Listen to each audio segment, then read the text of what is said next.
పాలన నడుస్తోందని మాజీ మంత్రి సూర్యాపేట ఎమ్మెల్యే గుంటకండ్ల జగదీష్ రెడ్డి అన్నారు. సూర్యాపేట జిల్లా తిరుమలగిరి మున్సిపాలిటీ కేంద్రంలో మాజీ ఎమ్మెల్యే గ్యాదర్ కిషోర్ కుమార్ తో కలిసి మీడియాతో మాట్లాడారు. రాష్ట్రంలో విచిత్రమైన పాలన నడుస్తోందని, అడుగడుగున అరాచకాలు, దాడులు జరుగుతున్నాయన్నారు.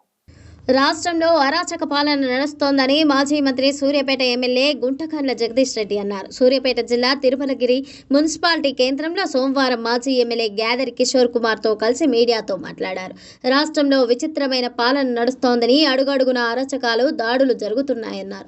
బీజేపీ పార్టీ కేసీఆర్ ను చూసి భయపడుతోందని, అందుకే రేవంత్ రెడ్డితో చేతులు కలిపిందని తెలిపారు.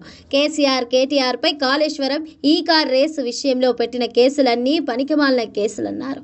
ఇక రాష్ట్రంలో ఎన్నికల సంఘం ప్రేక్షక పాత్ర పోషిస్తోందని, ఎన్నికల సంఘం కాంగ్రెస్ కు బి టీంలా వ్యవహరిస్తోందని ఆరోపించారు. మున్సిపల్ చైర్మన్, వైస్ చైర్మన్ ఎన్నికైనా నేడు సైతం చాలా చోట్ల బీఆర్ఎస్ కౌన్సిలర్లపై దాడులు, కిడ్నాప్లు జరిగాయన్నారు.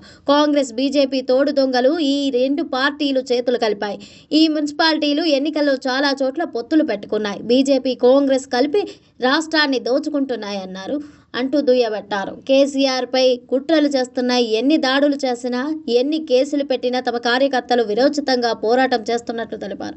రాబోయే అన్ని రోజులు బీఆర్ఎస్ పార్టీవేనని, రాష్ట్రంలో వచ్చేది బీఆర్ఎస్ ప్రభుత్వమే అన్నారు. అది ఇప్పటికే ప్రజలు నిర్ణయించినట్లు తెలిపారు. తిరుమలగిరి మున్సిపాలిటీలో గులాబీ జెండా ఎగరవేశాం, సగానికి పైగా పంచాయతీలను గెలుచుకున్నట్లు తెలిపారు.